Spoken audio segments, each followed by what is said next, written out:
Muy bien. ¿Quiénes han tenido miedo alguna vez?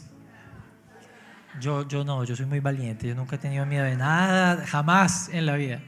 Mi esposa me dice que yo soy muy miedoso porque cuando vamos en la calle yo soy manejando en la moto y yo soy como pendiente de todo. Ella, usted sí es miedoso, qué pereza. Y entonces pasa alguna cosa por allá como a 15 metros y yo ya estoy gritando aquí, ¡ah! ¡Ah! Y ella sabe, entonces ella dice, a mí no me gusta andar con usted porque usted es muy gallina. Pero yo le digo, es que en Medellín hay que andar, vea, con 7 ojos. ¿Sí o no? Los que manejan saben que es verdad. Bueno, y el miedo es una cosa que es muy común, ¿no? Y es muy natural. De hecho, es un mecanismo de defensa. ¿Sí o no? Y muy útil, claro, porque si usted ve un tigre que viene, pues no se va a quedar aquí como, ay, hola tigre, ¿qué más? ¿Cómo estás? A la orden, sírvase. No, usted no va a decir eso.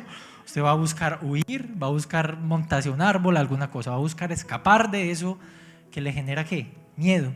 ¿Por qué? Porque hay un peligro inminente que está a punto de afectar su vida y su integridad. Pero hay otros miedos que de pronto no son tan racionales. Es racional tenerle miedo al tigre que me va a comer, pero de pronto no es tan racional tenerle miedo a la cucaracha que no me va a hacer nada. Y no digo que eso no sea un miedo real, digo que de pronto es un miedo que no es tan racional y a veces tenemos miedo a ciertas cosas que nos superan y que a veces van más allá de la lógica. A veces tenemos miedo a cosas que si nos detenemos 2 segundos a pensar, pues no son como tan peligrosas, ¿o no? Hay miedos reales, es decir, tenerle miedo a las alturas y todo eso es real porque hay un peligro inminente, pero no es normal tener un miedo que nos paralice, no es normal tener un miedo que nos impida vivir de manera tranquila, no es normal. Sin embargo, todos tenemos miedo en la vida, ¿sí o no? Absolutamente todos. Sin embargo, yo les hago una pregunta, ¿será que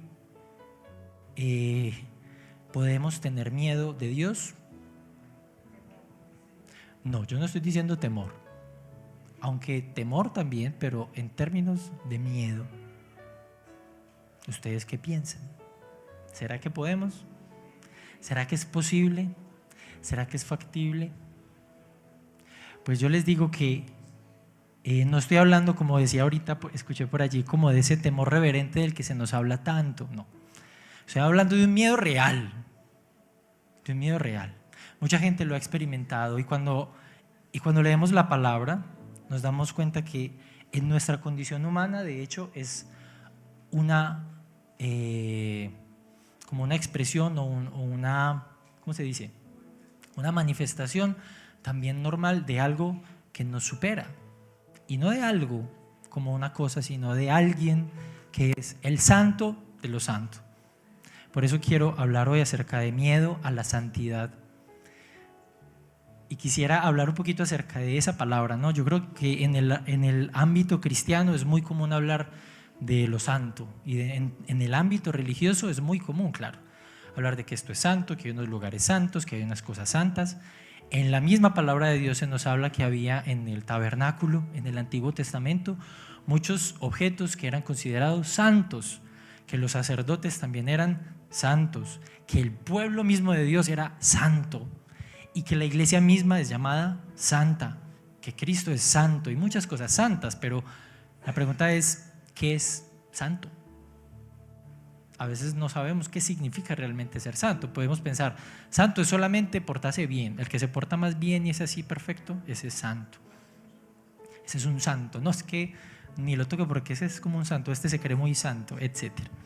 Resulta que hay 2 palabras interesantes en la escritura. Una es la que se utilizaba en el Antiguo Testamento, en el griego.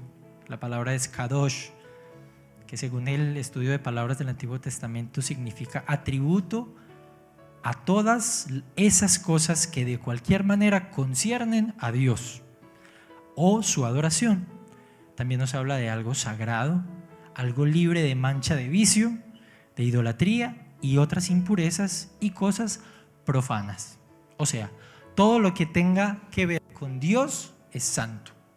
Todo lo que esté relacionado con lo sagrado y que tenga que ver con ese Dios al que adoramos es algo santo. Por eso decimos que, por ejemplo, la palabra de Dios es santa. Y en el griego, en el Antiguo Testamento, la palabra es agios, que significa algo dedicado a Dios, santo, sagrado, reservado para Dios y su servicio, puro, perfecto, digno de Dios y consagrado. Entonces, algo que es dedicado a uso religioso, ya lo dijimos, ¿cierto? Todas esas cosas son cosas que son consideradas como algo santo. En la actualidad hablamos mucho de Dios en términos de su amor, ¿sí o no?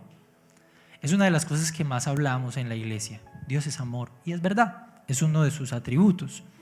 Pero algo que es importante entender es que ninguno de los atributos del Señor es superior a ninguno. Yo no puedo decir que Dios es más amor que santo, o más amoroso que justo, o es más amoroso que omnipotente, etcétera. No, todos los atributos de Dios son igualmente importantes.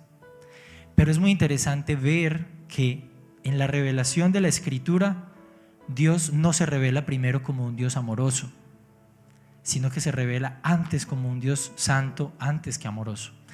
Y no quiere decir eso que no sea importante ver a Dios como un Dios amoroso, porque si Él se ha revelado como un Dios de amor, es porque es necesario que nosotros nos acerquemos a Él también con esa comprensión de que Él es un Dios amoroso.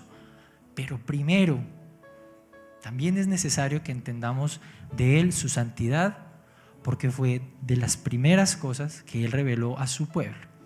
Para eso quisiera que pudiéramos comenzar buscando en el libro de Marcos, capítulo 4, versículo del 35 al 41. Y aquí vamos a poder entender un poco más acerca de quién es este Dios del que hablamos.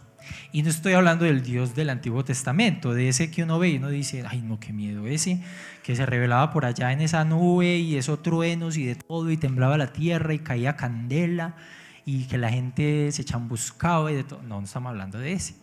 Estamos hablando de la revelación de Dios en el Nuevo Testamento en la persona de Cristo. Y aquí vemos, número uno, que la santidad es algo temible. No es una cosa como muy agradable para las personas, los seres humanos, estar delante de alguien que es santo. Ayer escuchaba un testimonio de alguien que decía que un jugador de golf de los más famosos más o menos en la década del 70, el más famoso y el más importante de Estados Unidos, fue invitado a jugar golf con el presidente, con creo que el secretario de Estado y con Billy Graham. ¿Ustedes saben quién es Billy Graham? Bueno, fue uno de los evangelistas más prominentes del siglo XX hasta principios pues, del siglo XXI. Impresionante, un hombre de Dios intachable. Y resulta que este hombre estuvo en esa jornada jugando golf con ellos tres. Y se le acerca un amigo al final y le dice, ¿cómo te fue? Qué privilegio tan grande estar con el presidente, con el secretario de Estado y con Billy Graham. Y la respuesta de él fue, muy mal, me fue muy mal. Y dice, ¿pero por qué? ¿Por qué te fue mal? ¿Qué te pasó? Y llega y le dice, es que yo no puedo concebir que me esté hablando Billy Graham todo el tiempo de religión, no me lo soporto. Y este otro hombre le dijo, ay, ¿cómo así? O sea que Billy Graham te dio con todo el arsenal. O sea, te dio ahí bibliazos, taque, taque, taque, taque, taque, taque, taque. Y este hombre, este golfista, tuvo que agachar la cabeza y dijo después de pensar un momentico, no, la verdad es que no. La verdad es que Billy Graham no dijo ni una sola palabra. Nunca dijo nada. Pero yo no puedo soportar estar al lado de él. Me siento muy incómodo. No era algo que tuviera algo que ver con Billy Graham, sino el espíritu que había en él, que era el Espíritu Santo de Dios en él, que además le hacía entender a esta persona que Billy Graham era alguien que representaba a Dios mismo. Por eso su conciencia no podía quedarse impávida.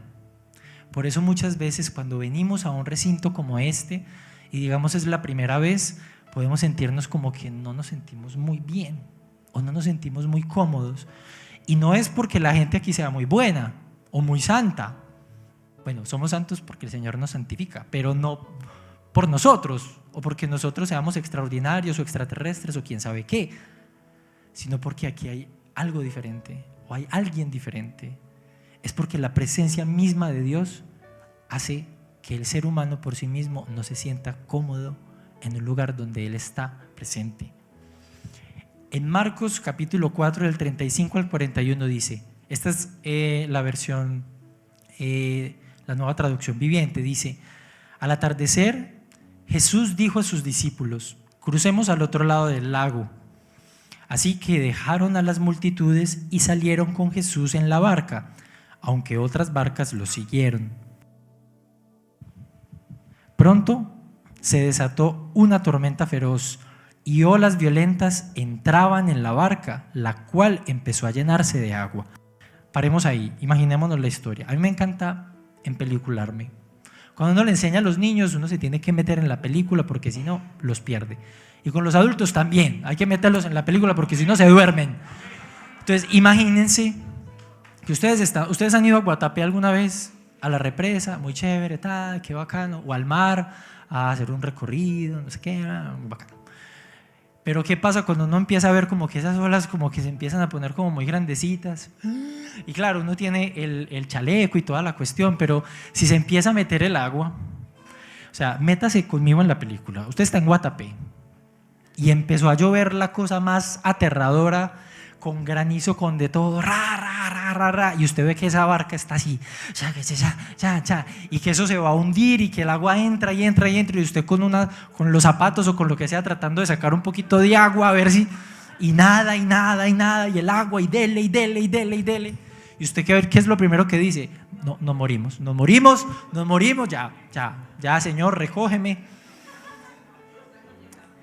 Pero fíjese bien, en esa situación, en esa tormenta tan horrible, ¿cómo estaba Jesús? Versículo 38. Jesús estaba dormido en la parte posterior de la barca, con la cabeza recostada en una almohada. Los discípulos lo despertaron. ¡Maestro! ¿No te importa que nos ahoguemos?, le gritaron. Me estoy metiendo en la película. Cuando Jesús se despertó, reprendió al viento y dijo a las olas: ¡silencio! ¡Cálmense! De repente el viento se detuvo y hubo una gran calma. Fíjese en esto. Volvamos a la película. Está el viento así, y se para Jesús y dice: silencio, cálmense. Y todo, instantáneamente. No nos está diciendo, no, y entonces empezó a llover menos y entonces las cosas empezaron a calmar de a poquito. No, de una vez el viento paró, todo se detuvo, el mar se calmó y el agua se quedó quieta. Dígame usted cómo queda después de ver eso.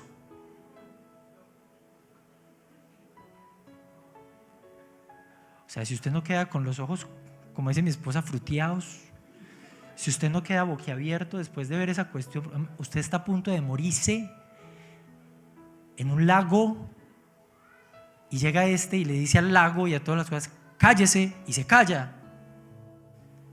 O sea, eso es como para uno quedarse de una sola pieza. Y lo más interesante de todo es la respuesta de los discípulos. Luego Él les preguntó: ¿por qué tienen miedo? ¿Todavía no tienen fe? ¿Y qué pasó? Los discípulos estaban ¿cómo? A ver. Ellos tenían mucho miedo de que se iban a morir. Pero es que después de haber visto eso que hizo Jesús, ellos no dijeron: ay, tan rico, gloria a Dios, aleluya, el Señor paró la tempestad, no sé qué, ay, qué alegría, vamos a cantar y vamos a... No. ¿Cuál fue la respuesta de ellos al ver a Jesús hacer eso? Un terror peor del que habían tenido cuando se iban a ahogar. Porque lo que ellos vieron no fue a cualquier ser humano hablar.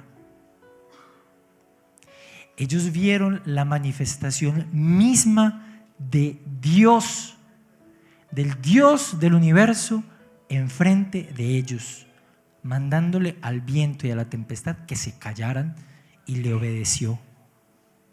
O sea, si yo salgo de aquí esta y yo le digo, a menos que el Señor lo haga, porque pues Él hace cosas extraordinarias, pero no por mí. Si yo salgo y está lloviendo y digo, cállese, Posiblemente no va a pasar absolutamente nada, voy a hacer el ridículo.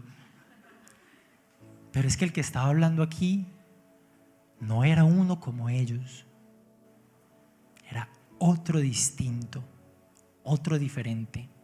Y esa es una de las cosas que a veces nos da miedo, de ese otro que es diferente. Porque es que resulta que es que Dios no es como tú ni como yo. Y Cristo, en su forma humana, tenía muchas cosas en común con ellos, pero no era como ellos. Él no es como nosotros. Y la revelación de esa santidad y de ese poder, lo que le generó a ellos no fue de una vez, oh Señor, con este corazón reverente. No, fue terror. Tanto que ellos tuvieron que decir, ¿quién es este? Métase conmigo en la película otra vez. Usted acaba de ver esa cosa. ¿Quién es este que tengo enfrente? ¿Quién es este? Jesús no tenía miedo como ellos lo tenían. Él no estaba preocupado si la barca se iba a hundir, pero los discípulos sí tenían miedo de morir. Y la pregunta que le hacen no es porque ellos esperaran que él hiciera un milagro. Ellos realmente estaban más preocupados por no morirse y por pensar, es que a este no le importa. ¿Cómo así? O sea, estamos aquí ahogando y este está ahí echado. Perdón por ser tan coloquial, pero es básicamente lo que ellos están diciendo. A él no le interesa. Pero Jesús, al reprender el viento y todo se calma, pudieron ver esa persona que estaba al frente, la revelación misma de Dios en él. Nadie puede calmar la tempestad de esa manera, ningún ser humano puede. Ahora, ¿quién es este delante de quien ellos estaban? Hebreos 1, del 1 al 4 nos dice quién es este que estaba delante de ellos. Dice, Dios, habiendo hablado muchas veces y de muchas maneras en otro tiempo a los padres por los profetas, en estos postreros días nos ha hablado por el Hijo, a quien constituyó heredero de todo y por quien asimismo hizo el universo, el cual, siendo el resplandor de su gloria y la imagen misma de su sustancia, y quien sustenta todas las cosas con la palabra de su poder, habiendo efectuado la purificación de nuestros pecados por medio de sí mismo, se sentó a la diestra de la majestad en las alturas, hecho tanto superior a los ángeles, cuanto heredó más excelente nombre que ellos. Este, nada más y nada menos, era el que ellos estaban viendo ahí. La pregunta es, ¿quién es Jesús para nosotros? ¿Será que Jesús sigue siendo uno más? Uno más entre muchas opciones, uno muy bueno, un maestro del bien, una persona que hizo las cosas muy chéveres, que nos dice que tenemos que amar a nuestro prójimo, que nos enseña cosas muy bonitas. Sí, Jesús es súper chévere. No. ¿Quién es Él? ¿Quién es ese hombre? ¿Quién es ese a que el cielo y la tierra, el mar, todo le obedecen? Segundo, la santidad puede llegar a ser repulsiva. Qué palabra tan difícil, ¿no? Lucas 5, del 1 al 11 nos dice: aconteció que estando Jesús junto al lago de Genezaret, el gentío se agolpaba sobre él para oír la palabra de Dios, y vio dos barcas que estaban cerca de la orilla del lago, y los pescadores, habiendo descendido de ellas, lavaban sus redes. Y entrando en una de aquellas barcas, la cual era de Simón, le rogó que la apartase de tierra un poco, y sentándose enseñaba desde la barca a la multitud. Cuando terminó de hablar, dijo a Simón: boga mar adentro y echad vuestras redes para pescar. Respondiendo Simón le dijo: Maestro, toda la noche hemos estado trabajando y nada hemos pescado, mas en tu nombre echaré la red. Y habiéndolo hecho, encerraron gran cantidad de peces y su red se rompía. Entonces hicieron señas a los compañeros que estaban en la otra barca para que viniesen a ayudarles, y vinieron y se llenaron ambas barcas de tal manera que se hundían, otra vez, barcos hundiéndose. Viendo esto, Simón Pedro, ¿qué hizo? Cayó de rodillas ante Jesús diciendo: apártate de mí, Señor, porque soy hombre pecador. Porque por la pesca que habían hecho, el temor se había apoderado de él y de todos los que estaban con él, y asimismo de Jacobo y Juan, hijo de Zebedeo, que era compañero de Simón. Pero Jesús dijo a Simón: no temas, desde ahora serás pescador de hombres. Y cuando trajeron a tierra las barcas, dejándolo todo, le siguieron. Bueno, esta es otra cosa que es súper interesante. Porque como vemos, Jesús estaba normal, enseñando, casual, la barquita, ellos no se imaginaban lo que estaba a punto de ocurrir. Y esto es algo de lo que ya se ha hablado mucho, de que ellos eran pescadores profesionales. O sea, ellos habían estado haciendo su trabajo toda la noche y llevaban pescando toda la vida. Ellos sabían muy bien cuáles eran los puntos en el lago donde eran los mejores peces, cuáles era la mejor hora, cuándo tirar, todos los detalles ellos se lo sabían. Entonces cuando Jesús le dice: ve, tira la red, le va a decir como: ¿ves en serio? O sea, estamos trasnochados, tiramos la red toda la noche, aquí, allá, no pescamos nada, no hay nada. Pero bueno, si usted lo dice, tiremos pues la red, tiremos la red. Y cuando ocurre esto, yo creo que las películas no hacen justicia a lo que ocurrió.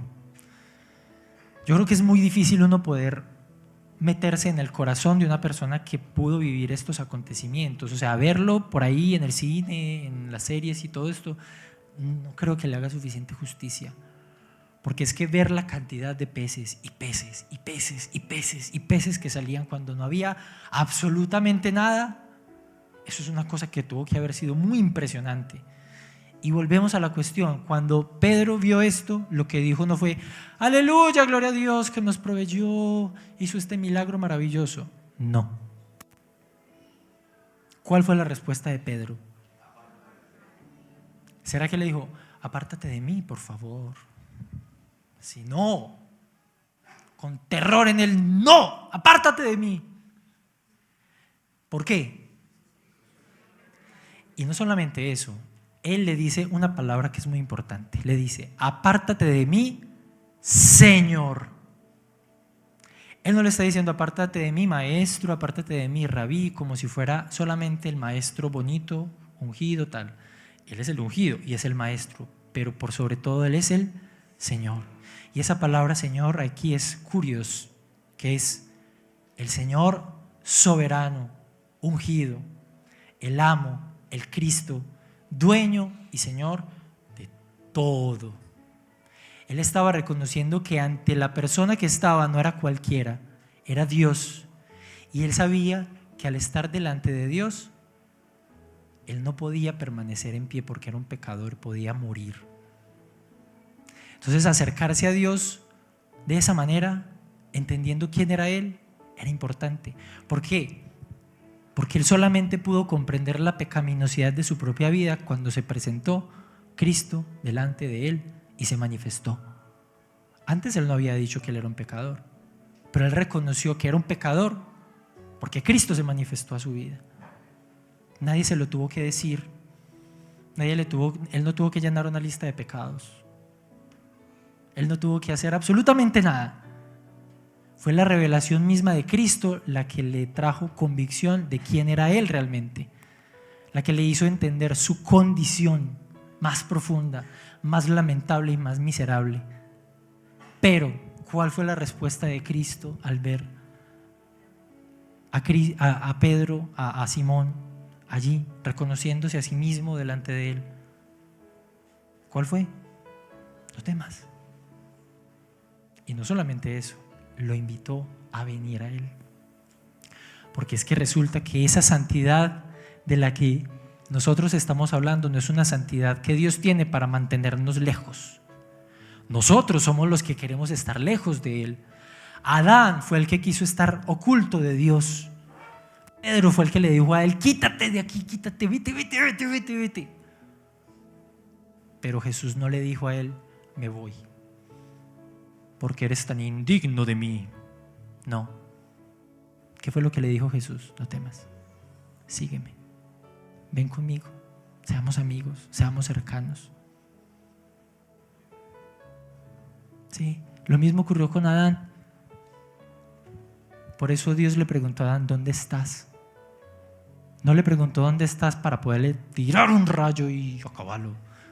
No, Dios ya sabía dónde estaba, Dios ya sabía quién era, Dios ya sabía lo que había hecho.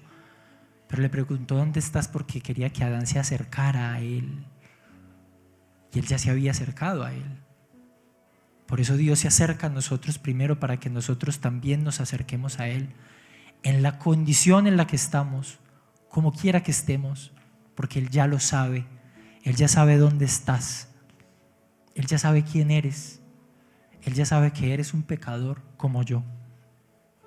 Él ya lo sabe. Ahora, hay otra cosa que debemos entender ante esa santidad, y es que la santidad es absoluta. Y ahí sí quisiera que fuéramos al libro de Isaías, capítulo 6, versículo del 1 al 6. Esto es muy conocido, pero creo que es importante que lo hablemos.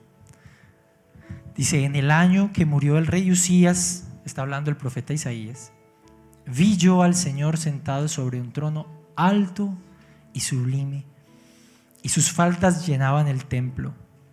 Por encima de él había serafines, cada uno tenía 6 alas, con 2 cubrían su rostro, con 2 cubrían sus pies, y con 2 volaban. Y el uno al otro daba voces diciendo: Santo, Santo, Santo, Jehová de los ejércitos, toda la tierra está llena de su gloria. Y los quiciales de las puertas se estremecieron con la voz del que clamaba, y la casa se llenó de humo. Deténgase ahí. La visión que está viendo Isaías, nosotros en pinturas y en dibujos, es una cosa bella, hermosa, ¡wow!, maravilloso.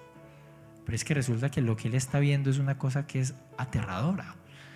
Y no es solamente una visión, no es como una película que él está viendo allá. No, eso es una cosa en 4D. O sea, él está viendo y oyendo y sintiendo que los quiciales de las puertas del templo están y que eso se llena de humo y que es una cosa sobrecogedora y estremecedora. Y en ese momento él dice: entonces dije: ¡ay de mí, que soy muerto! Porque siendo hombre inmundo de labios y habitando en medio de pueblo que tiene labios inmundos, han visto mis ojos al Rey, Jehová de los ejércitos. Y voló hacia mí uno de los serafines, teniendo en su mano un carbón encendido, tomado del altar con unas tenazas, y tocando con él sobre mi boca, dijo: he aquí que esto tocó tus labios, y es quitada ¿tú qué? Y limpio tú. Después oí la voz del Señor que decía: ¿a quién enviaré? ¿Y quién irá por nosotros? Entonces respondí yo: heme aquí, envíame a mí. Aquí hay muchas cosas que notar, ¿no? Pero en principio volvemos a lo mismo. ¿Cuál fue la respuesta de Isaías al ver la gloria de Dios? No fue decir: oh, hermoso, santo, bello. Obviamente sí lo es. La palabra nos dice que Él habita en la hermosura de la santidad. Pero la respuesta de Isaías al ver la majestad y la santidad de Dios no fue tan, ¿cómo se dice? Como tan bonita, tan emocional. Pues sí fue muy emocional, pero de otra clase de emoción. Terror. Porque él sabía lo que dice en Éxodo 33:20.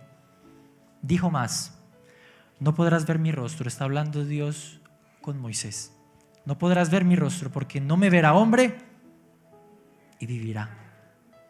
Porque ningún ser humano puede ver a Dios a la cara y vivir, porque nosotros somos inmundos y Él es santo. y delante de Él no puede estar nada inmundo, porque moriríamos. Isaías sabía que si él veía la visión de Dios, él podía morir instantáneamente. Por eso el grito de él de terror, porque él sabía que Dios lo podía fulminar. ¡Ta! Inmundo de labios, ¡ta! Grosero. Cualquier vulgaridad, cualquier cosa sucia que salía de su boca, él sabía lo que decía, él sabía lo que tenía en su corazón. Y aún así, lo que le hizo a él reconocer la condición impura de su corazón fue el poder estar en la presencia del Santo. A él no le tuvieron que dar un discurso. Seguramente él ya había escuchado muchos discursos acerca de la santidad, acerca de que no se hace esto, no.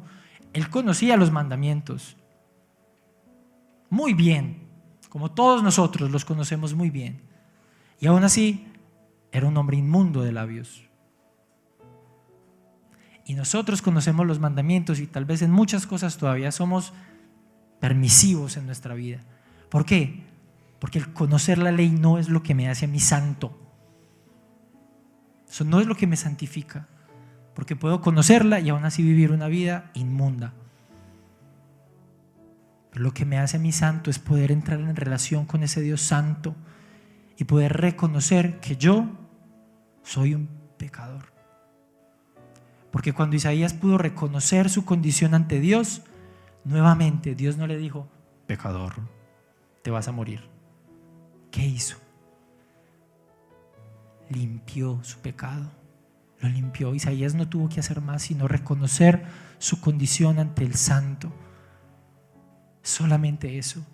Y el Señor lo acercó y no solamente le quitó su pecado, perdonó su maldad, lo limpió completamente, sino que le dio un propósito y le dio un sentido a su vida.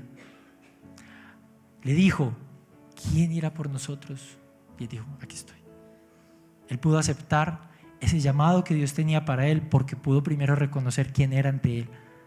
No podía hacerlo antes. Y por eso ninguno de nosotros puede, antes de recibir cualquier llamado de parte de Dios, hacerlo sin primero reconocer quiénes somos ante Él, que somos necesitados. Ahora, en esta imagen tan gloriosa resulta que no está solamente la revelación del Padre. Resulta que estaba viendo Isaías no era solamente al Padre, porque quien está hablando ahí no es solamente el Padre, Hijo y el Espíritu Santo. Es decir, Cristo mismo también estaba ahí. Cristo mismo estaba también ahí frente a Isaías, revelándose su condición. Ese mismo Cristo que estuvo delante de Pedro, ese mismo Cristo que estuvo delante de los apóstoles y ese mismo Cristo que está aquí hoy, en medio nuestro. Ese mismo Cristo que nos llama a venir a Él, acercarnos a su santidad, acercarnos a Él no por miedo a ser acribillados por Él, aunque tal vez sea sano también reconocer que en su santidad nosotros también tenemos que tener temor, pero sabiendo que ese Dios no nos hará a un lado, sino que nos pide que nos acerquemos porque Él se acercó primero. Para terminar, Dios en su santidad no nos desecha por nuestro pecado. Mi hermano, si usted ha pensado que usted ya no tiene parte con Dios por todos los pecados con los que usted batalla, déjeme decirle que no se crea esa mentira. Usted necesita venir a Él. Y solamente en la presencia de su santidad y de su gloria usted va a poder reconocer su verdadera condición. Nosotros no podemos arrepentirnos de nada si Él no se revela a nosotros. Pedro no pudo reconocer su pecaminosidad sin antes ver a Cristo manifestado.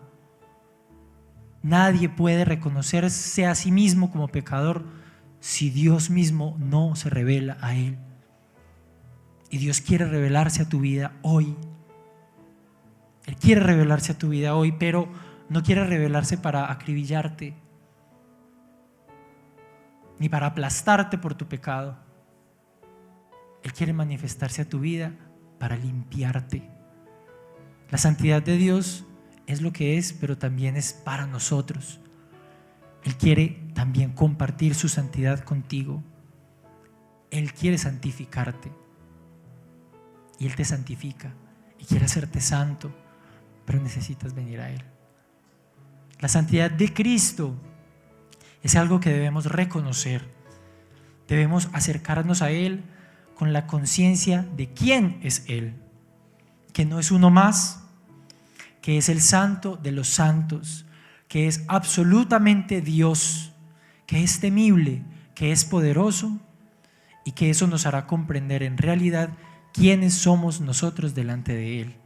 Y entonces podremos adorarlo tal cual es Él. Amén.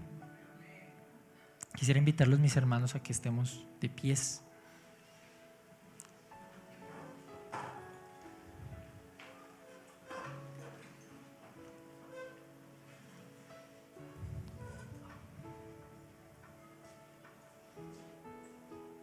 Tomémonos un momento para pensar en nuestra propia vida, en la palabra. Tal vez el día de hoy estamos aquí como Pedro, queriendo alejarnos del Señor, queriendo decirle al Señor: Señor, no más, no me molestes más con esto, más bien aléjate, que yo me encargo de mi vida. Tal vez estamos aquí como Isaías también, dándonos cuenta de la podredumbre de nuestro corazón y dándonos cuenta de que delante de Él